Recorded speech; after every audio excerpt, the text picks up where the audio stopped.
with Forte. As you know, we host a variety of different type of webinar series. And today's webinar series, Business Essentials, we have our latest one that's on the social brand era, balancing real-time relevance with timeless impact. So we are so excited again to have you here today. We have our guest faculty speaker, Amy Luca, here, and she is the Executive Vice President of Global Head of Social at Monks. And she's also an adjunct professor of digital marketing at UCS Marshall School of Business. And she's actually teaching this Friday, or the EMPA program. So we were just talking about that, which is awesome. But again, welcoming those who are just entering this space from the waiting room. We are very excited and pleased to be able to offer this.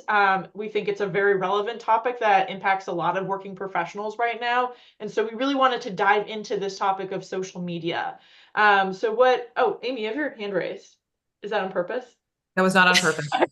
Just double checking. I was like, oh, did you need to say something?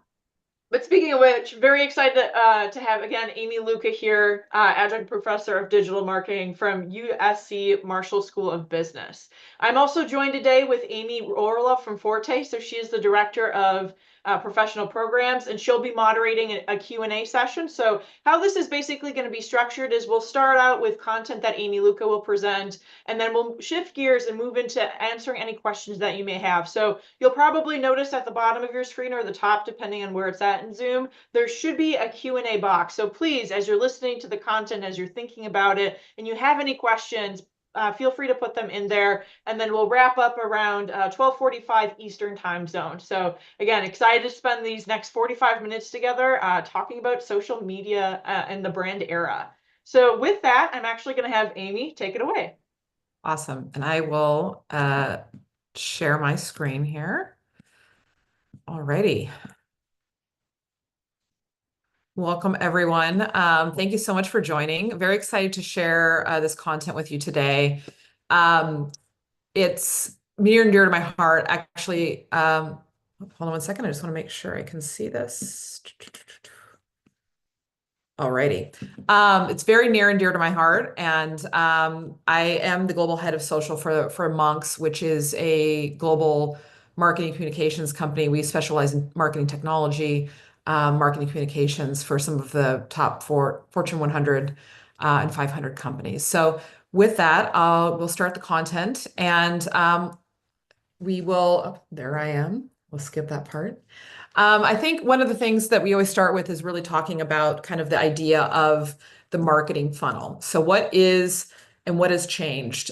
Social, for all of you guys, probably has been quite a revolution when it comes to business and just in your daily life. And the consumer journey really has changed with the advent of social platforms, social content, brands get involved in all of the social spaces where we derive our information about brands. So from awareness to consideration to action, all of this is really happening on social. Anybody who's bought something on TikTok made me buy it, will know that this phenomenon is where we find a lot of information about brands. We have brand discovery. These are the places where consumers and brands are interacting most often now. And so we have to evolve. And what does that mean? Basically, in this, we talk about the consumer journey. And in marketing, we talk about how do consumers actually discover, drive, build affinity, and then ultimately end up buying the brand. So the modern era of consumer journey has changed. Before it was we saw a TV ad, and then we went to a store, and maybe we saw that store on shelf, and then we bought it. Now today, we do a lot of our discovery in the scroll. So when we're scrolling, even when we're in the doom loop of scrolling through lots and lots of content these days, we do discover and discover brands. Streaming and always on media, we are always looking for that content that's video and interactive storytelling driven. That happens in social now. Our search, TikTok, believe it or not, is actually one of the fastest growing search engines. So we're searching on these social platforms for types of products or content that helps us understand more about those products, and ultimately shopping. We're shopping more in these social channels because we have one-click opportunities to shop, and there's a lot of innovation in that shopping cart that has allowed us to shop easier and freer. But social is a double-edged sword. And you probably, with all the controversies and things that happen for brands, there's obviously some really high-profile ones like Bud Light. There's also Snapchat that had a stock drop because of a tweet. It ends up being really difficult. Social is a double-edged sword. It can be fragmented, make it harder for predict and measure influence. So we don't know where someone might be talking about a brand. Is it Reddit? Is it now Blue Sky? Is it Twitter or X, formerly known as Twitter? Where are the channels and how do we reach these consumers? And our consumers now are bouncing between all these touch points. They're in all of these different places. So how do brands keep up with it? So, and marketers really have less control over the consumer journey or even how their brand is perceived by consumers. Because at the end of the day, our brands are dictated by what consumers say about us, not what the brands say about themselves. So there's also some real opportunities. So we can have opportunities of influence and converting at every stage if we're smart in how we do social media marketing. The personalization and data-driven insights, they're on supercharge right now. So there's lots of technology and personalization that can happen in this advent of this AI era. So how do we personalize, talk to consumers the way they want to be talked to? Obviously, I just talked about AI adoption and identification of influence pathways. You're going to see more and more in the coming years, and we're already piloting a lot of these programs of AI agents. So building AI agents, and what that really means is think about it like a bot that is actually doing a lot of this functionality, searching for where consumers are talking about your brand. So how do we have that AI adoption and personalization? But social can become a human brand, become that human brand extension. So we're going to talk about the humanity. A lot of the technology, but at the end of the day, we're human beings. We want to be talked to like we're human beings, not bots. So what we like to say is that when you're navigating this evolving consumer journey landscape, it means we need a more flexible framework, right? We can't be rigid and just put one ad on Instagram and think it's going to work. So we need to stop being rigid and we say we need to start being real time. What does that mean? Real time brands or social brands is not your Mad Men era brand.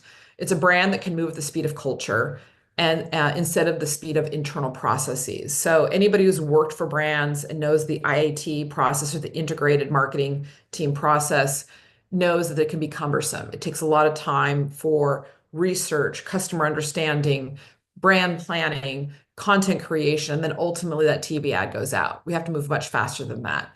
We have to make content that's timely and timeless. What does that mean? It means it needs to hit consumers when they need that message, but also timelessly represent the brand.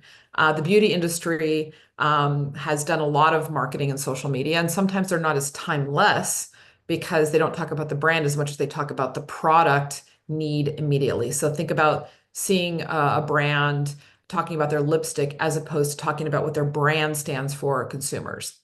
And the brands need to deeply understand the audience so can develop creative marketing that has meaning.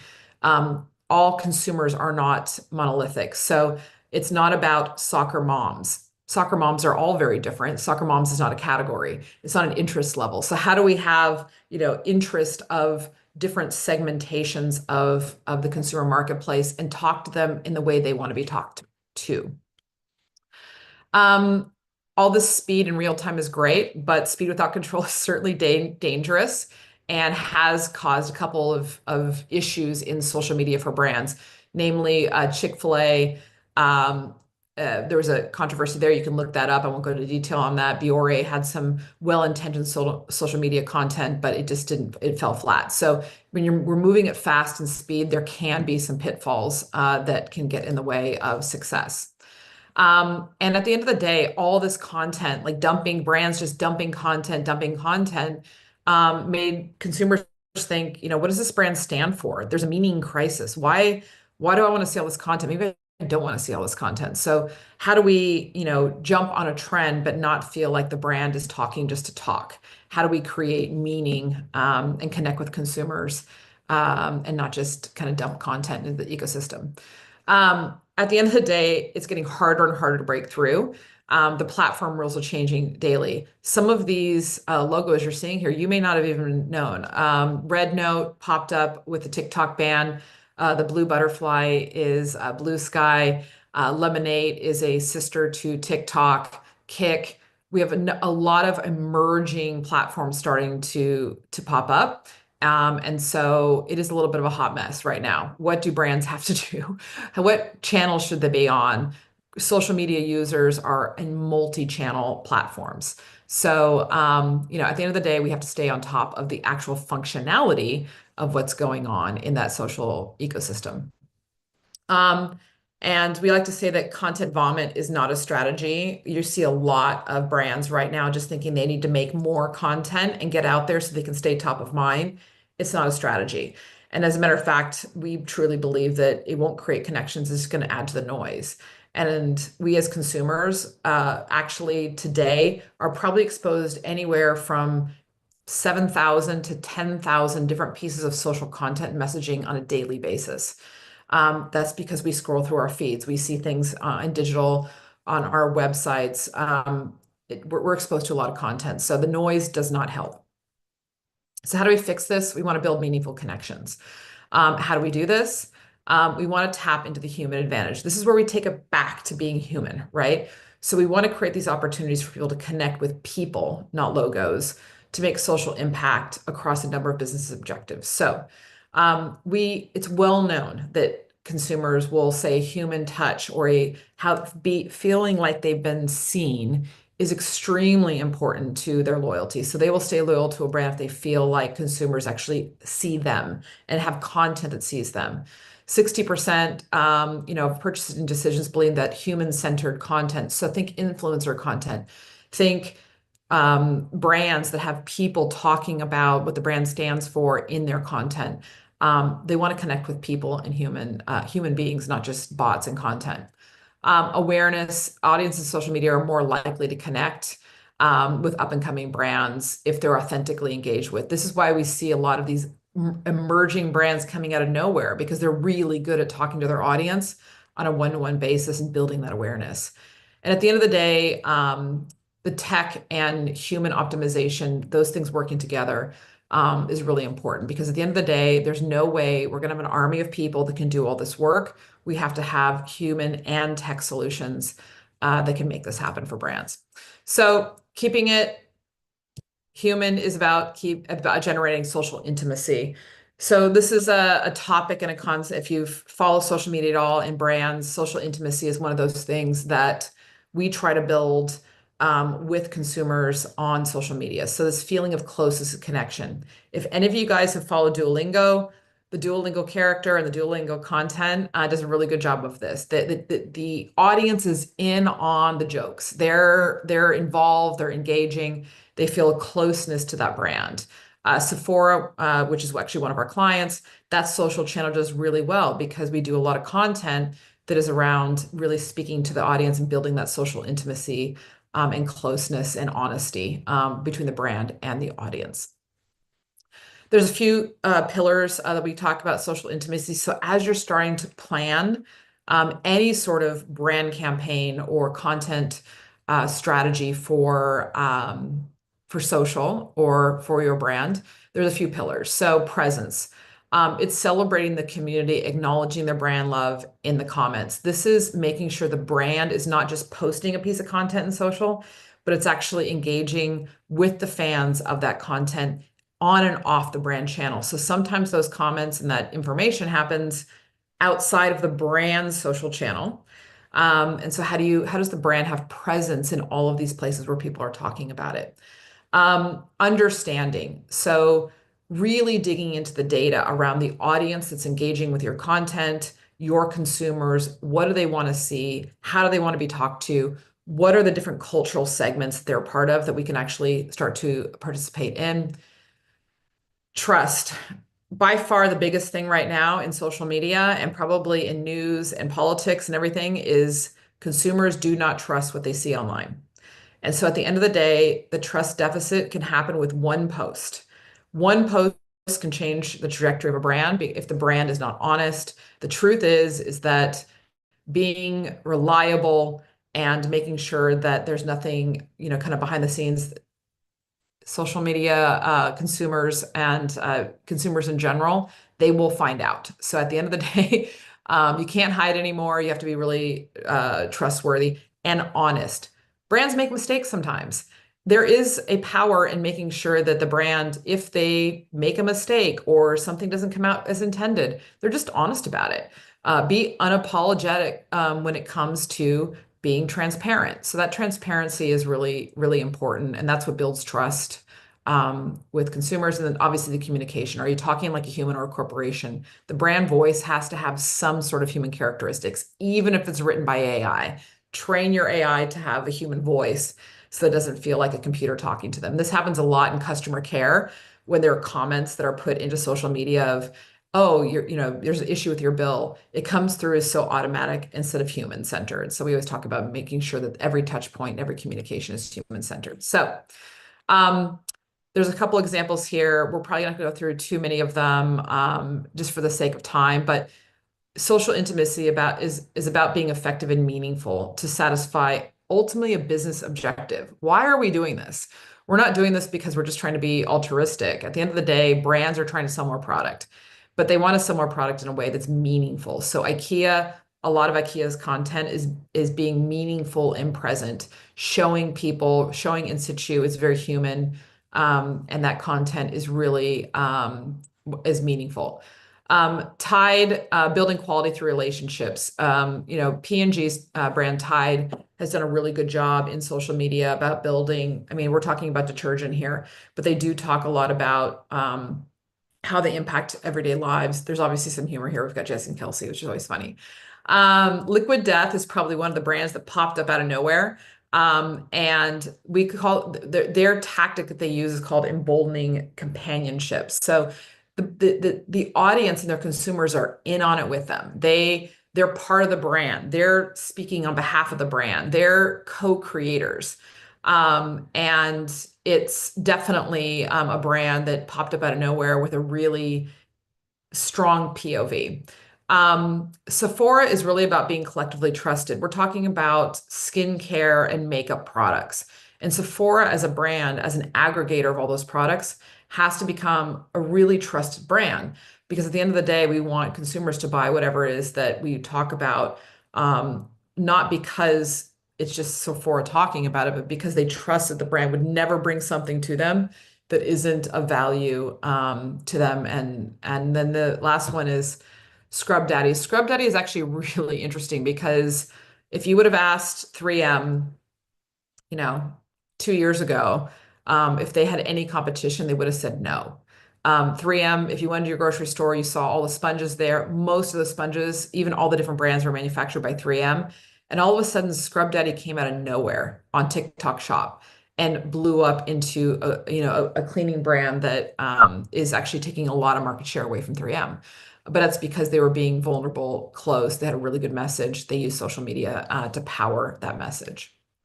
So how do we measure intimacy? It's effective presence, quality interactions, and collective credibility, all data points that we use to build this intimacy blueprint. And so we've built this system. So what we like to talk about is real-time brands as both slow and rapid and timely and timeless. So slow channels are the longer term channels that we have to build. So maybe the brand website, the brand um, uh, social channels, their owned channels, and also TV and other longer format type of pre-roll, for instance, things like that. Rapid channels are social media posts, social media content, things that we can do really, really quickly to react to something that's going on in the real world. And a lot of times the serendipitous intimacy is when we're riding the wave of culture. One of the big examples we have of one of our brands is Kraft-Heinz.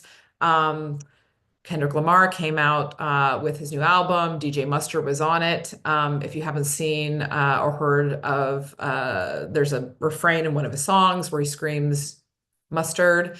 I'm not going to sing it because I have a horrible voice, but that was a real opportunity for the brand to jump onto the serendipitous intimacy. And now DJ Mustard is promoting Kraft-Heinz mustard, and we'll be doing more work with that. Timely, just meaning in real time. Timeless means we're building the brand and talking more in a timeless brand building way.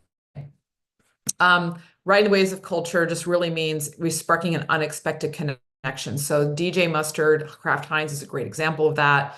And it really is that unexpected connection. There's music, there's an album that came out, there was an opportunity. Buick, for instance, the GNX, if you saw the Super Bowl, there was a car in the middle of a Super Bowl performance, a real serendipitous moment, not planned by the brand for Buick, but a real opportunity for Buick to jump onto a cultural moment that was happening in the Super Bowl. So we want to turn conversations into content. So reacting to what consumers, they give us the tips. We just get to act on them.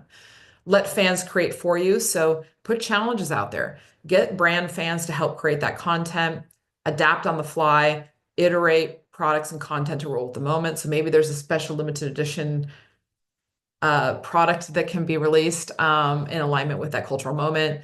And then digital and real worlds overlap. So how do we have those in real life, those moments? So building that effective presence and those quality interactions for consumers.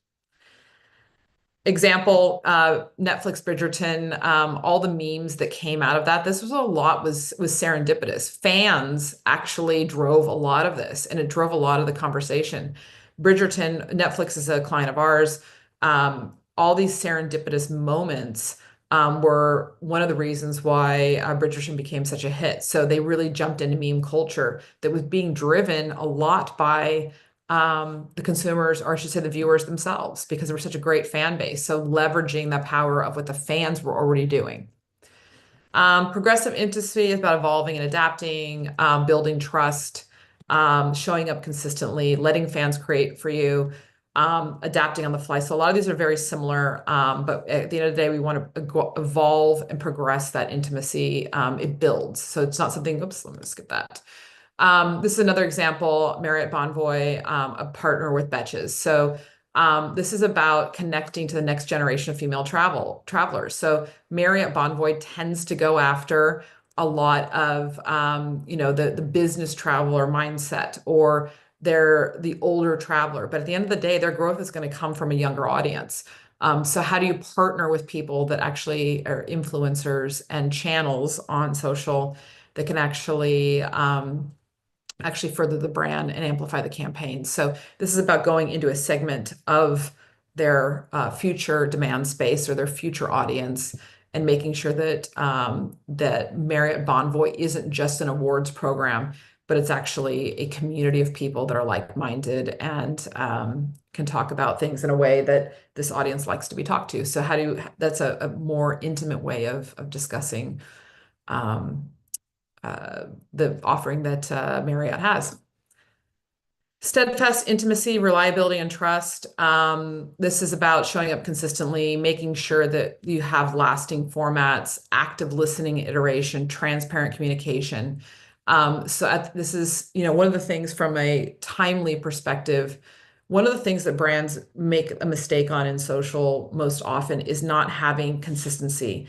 They will post up a campaign in January and then go dark until April, then post up some content in April and then go dark. That doesn't build intimacy, it doesn't build trust. So consistency. Do you have to post every day? No. Do you have to post consistently and with making sure that the audience knows there's a sequel coming, episodic content that keeps people coming back for more? That's what we look for with steadfast intimacy and reliability. And how does this go from start strategy to impactful creative? Well, at the end of the day, TikTok changed the game. If you saw beauty brands coming up, even 7, 8 years ago in Instagram, we called, the phenomenon, the Instagram brand. And a lot of that was static content that was in your feed. It was an image, maybe a carousel.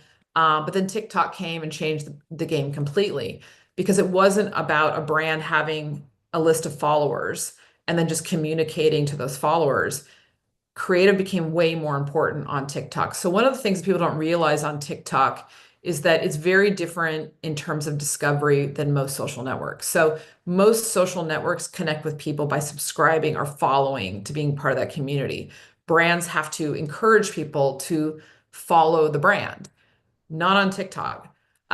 TikTok is really based on user signals and interests. So the FYP, or the FYP page on TikTok, is really about engagement. So if a brand creates an amazing piece of content, way more people than just the people that follow their channel on TikTok will see that content. And that doesn't happen in other social networks unless you have paid money going behind pushing that content into a sponsored post. So it really meant the brands had to step it up when it came to creativity and make sure that all of that content has a value exchange. So what does this mean, the shift? Okay, so the kind of to summarize where we sit today and what you need to take away is that from a creative perspective, strong creative isn't just an advantage, it is the price of entry.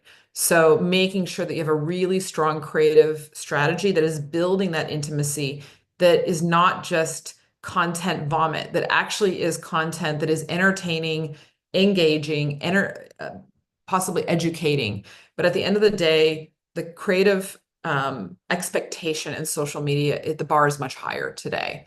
Organic reach, meaning no paid behind it, just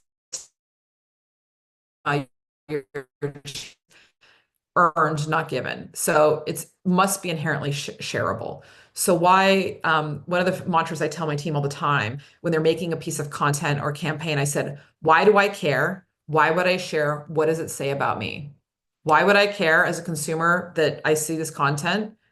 Is it good enough that I'd want to share it with my friends? And if I share it with my friends, what does it say about me? Did I discover something new and I get a social currency out of that? So that's really important. Paid demands precision, creative and targeting must be on point. So there's two areas of social. One is organic, what a brand just puts on their channel, and the other what the brand pays for in terms of social paid ads.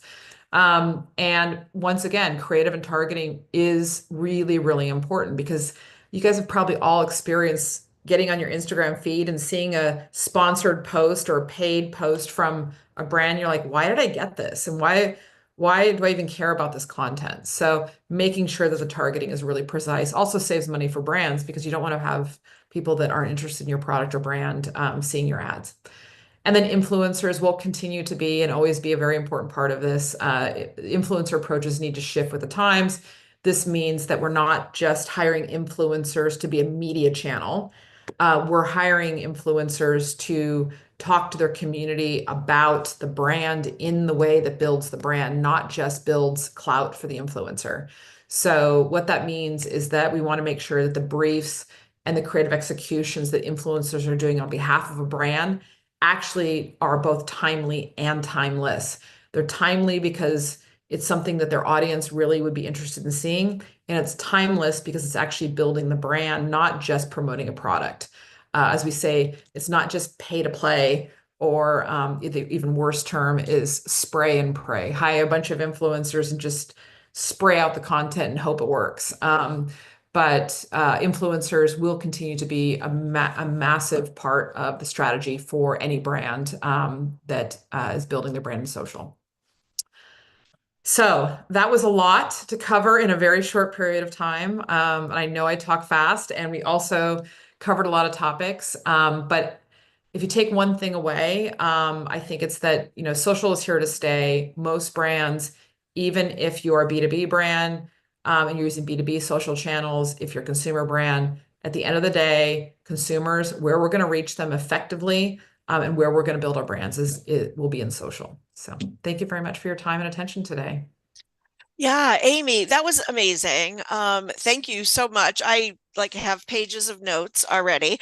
I do have one question, and then I want to get to audience questions because they're piling in. And please put them in the Q&A if you can, and we'll get to them in order. But my one question is, I do know I kind of looked at the audience list, and I see that we have a lot of representatives from our partner companies, right? And they are a lot of the time they're engaging with us because they're recruiting talent, MBA talent, early career talent.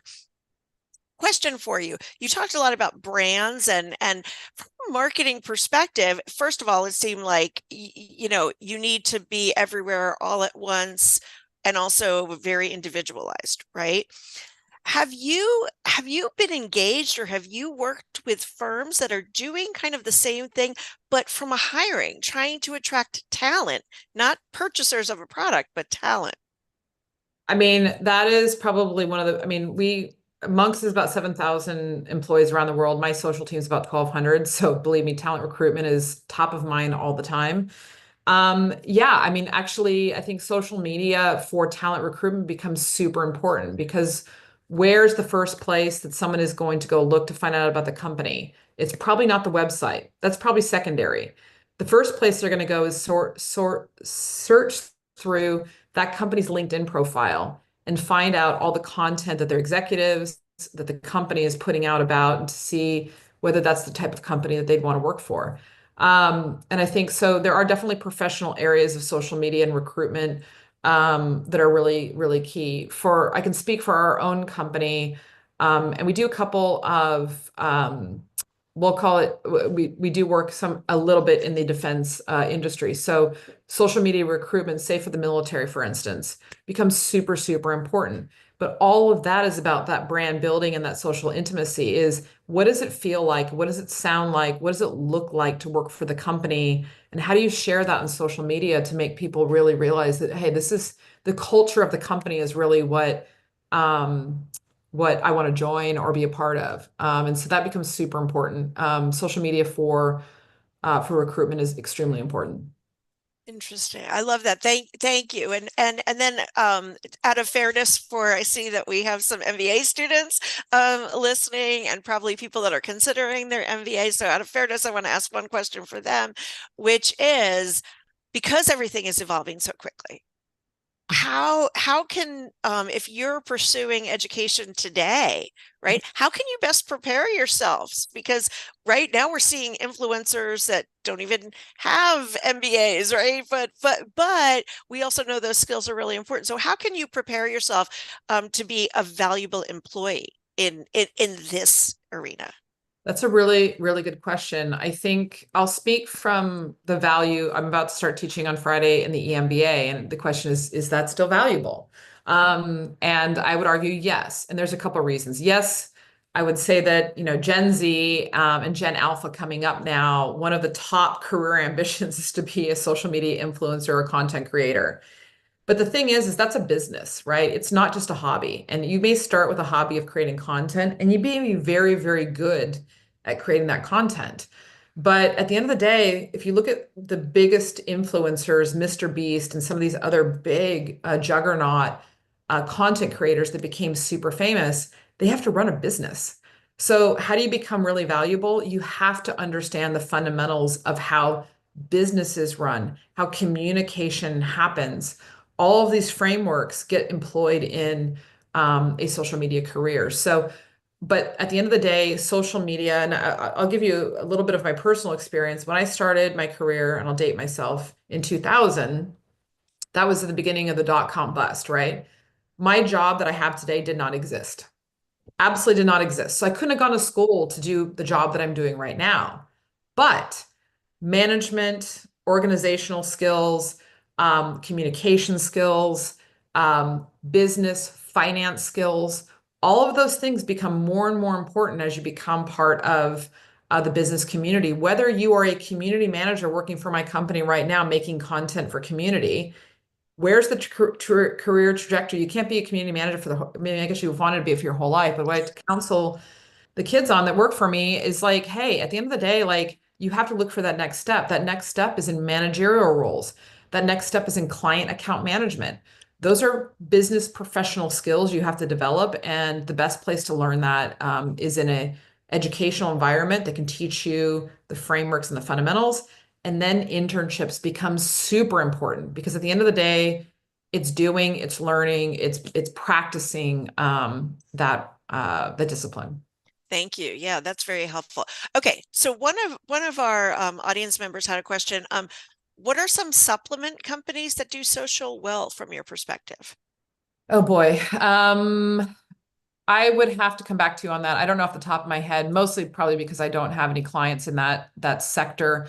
I would say that, but I will say supplement companies in general are all over social media. And I don't know off the top of my head, because you're putting me on the spot. I'd have to take a look Sorry. at some of it, but that's fine.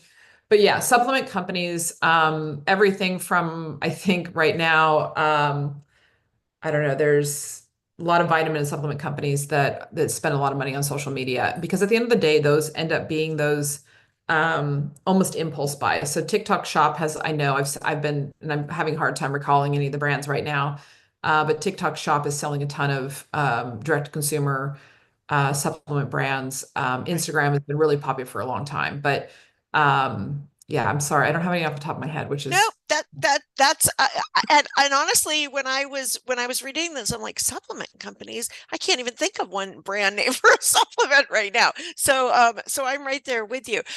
This question though has to do with you kept talking about timeliness. Right. Mhm. And they ask, in regulated industries, you have to constantly be checking federal and social platforms to know you're compliant. How do you create Mhm. timeless content when the rules keep changing? I would say that in regulated industries, and we do a couple of them, alcohol is one of them, banking's another one, crypto, uh, THC-based products, things like that. At the end of the day, it's making sure you just understand what the platform limitations are. How do brands get around it? Influencers, that's how they get around Yeah. some of the stuff. But in finance and in regulated industries, it's about building content to create brand affinity, not necessarily saying sign up for our credit card, right? We can't necessarily say MasterCard's the master at that, right? They tell stories around what you can do with having a Yeah. MasterCard. They don't say, hey, buy, sign up today and get this interest rate. Like they can't say that sort of thing. So at the end of the day, it always comes back to storytelling. Even regulated industries can tell stories about their consumers and how that brand is impacting their consumers' lives. Dove, we work on, you guys have probably all heard of Dove, Self-Esteem Project. Dove spends most of their social media not talking about body wash or bar soap. They talk about how they're changing the lives of their consumers through the Dove Self-Esteem Project. And all the Super Bowl work that you saw Dove do this year was all around keeping girls in sports to boost confidence, right? So the regulated industries can absolutely do brand storytelling to build brand affinity and keep the brand a top of mind for consumers. Yeah, it's funny. I actually underscored, I just pulled up my notes when you said that, because don't talk about the product, talk about the brand. When you said that early on, and I underscored that because that's that is something that can be practiced by everyone, whether you're recruiting talent, as we talked about before, whether you are trying to sell something, a product or a service. So I really love that. This person, thank you for asking this question, because this was one of my questions. Can you please talk about what type of brand data you collect and how you collect it? That's Hmm? part one. Part two is, how's it used, given the importance of real-time brands? Brand data or consumer data? I'm They assuming say brand data, but I think they mean consumer data. there's two things. Number one, we do a lot of there's social listening tools. So there's a lot of tools out there like Sprinkler or Brand Watch. There's a couple influencer social listening tools. All of these tools we use together to create a picture of what's going on with the consumer groups that we're trying to target, and also to make sure we're collecting the information on the brand so we know what the sentiment is in social on the brand. So for instance, Dove, client we do a lot of work with, they want to know, is that work that they're doing around Dove self-esteem being talked about? Is it being is it liked by the consumer group, or do they not care? Is it neutral? Is it not enough? So they're going to put money where consumers are actually engaging with and wanting to consume more of that content. Also on the converse, when there is crisis. So one of the frameworks we use a lot is predict, protect, promote. Predict. We have to look at data and social to hopefully predict if something is maybe not going to be received very well. In a polarized society like we have right now, especially on social issues, brands have got to social listen to determine how much they engage with those sorts of issues based on how their community or consumers are talking about those issues in social. So we can do some advanced social listening on that, and then maybe pivot the conversation into something that is more favorable to the audience. But there's two folds. Number one, we're constantly monitoring with technology what's going on in those communities that we're trying to go after. And number two, constantly looking at where the brand opportunities are. So what trends are emerging? Um, the all body deodorant trend is something that Unilever as a company kind of missed. But Yeah. if you had looked on Reddit a few years ago and all these emerging brands, independent direct to consumer brands, it was an emerging trend that if they had been closer to the social media conversation, they might have identified that trend earlier. Yeah. You mentioned Reddit also, and sorry, I'm kind of jumping to one of my own questions, but you mentioned Reddit earlier too, right? And I tend to think Reddit sometimes is the truth teller. I mean, sometimes when I'm looking for, okay, I want the honest opinion, I'm going to go to Reddit versus I want to see how bright and shiny it is. So I'm going to go to Instagram, right? So are there specific channels that, and actually someone asked that, right? Are there specific channels that you use for specific purposes? 100%. So when we're building a social media strategy or brand strategy in social, we can't do everything on every channel. It's just not possible for most brands, right? So when you talk about B2B brands, for instance, does a B2B brand need to be on Instagram? Probably not. Maybe they do. I don't know, but their investment may be more focused on channels like Reddit or like LinkedIn as a social channel. Reddit, to your point, is very much a truth-telling platform. Why? Because it's anonymous and you don't get clout, personal individual clout for contributing your knowledge. Right. So it tends to be a really good place for people to get the real on what's going on with a brand. And brands love to go, and we use it as a research tool all the time to go find out what's happening and what is the overall perception of that brand. What is the community talking about it? What we call the core avid consumers, the ones that are most passionate about it. Let's find out what they're saying in Reddit because those forums actually give us a lot more insight into potential opportunities for the brand and pitfalls. So that Yeah. protect piece. Love that. And speaking of platforms, right? Which social media platform is helping in creating communities and building authentic personal brands? It really depends on the audience, right? So for gamers and gaming content, Twitch is amazing, right? So most of us on this call maybe don't spend our time on Twitch, but that community spends a lot of time on Twitch. So if you're going after that type of audience and community, then Twitch is the place to be. If you're going after business professionals, LinkedIn is the number one business professional networking social network. But it doesn't mean there aren't individualized social networks or private social networks for things like an industry, for instance. Right. So, at the end of the day, when we do strategy for any brand, we start to look at where's our audience spending the most time. The worst thing we can do is come out with a message to that audience that doesn't want that message in that channel. So really serious content that is more political nature doesn't have a home in Instagram as much as it may have on Facebook, right? Right.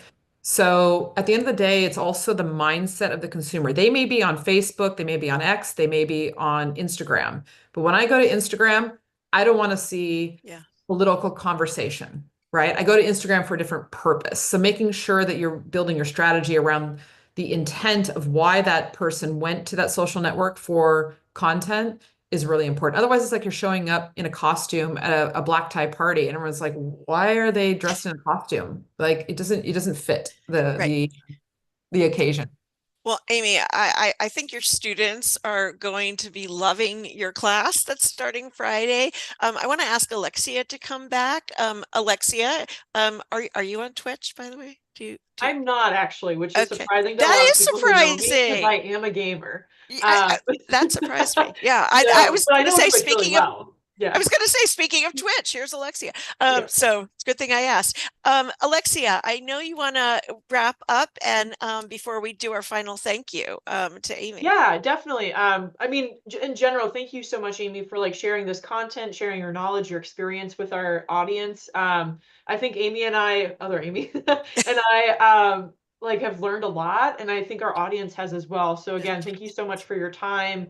and your willingness to be here. And so what I want to do now is just share a little bit more information, especially like say you didn't access the webinar right on time or something like that, or you had to leave early.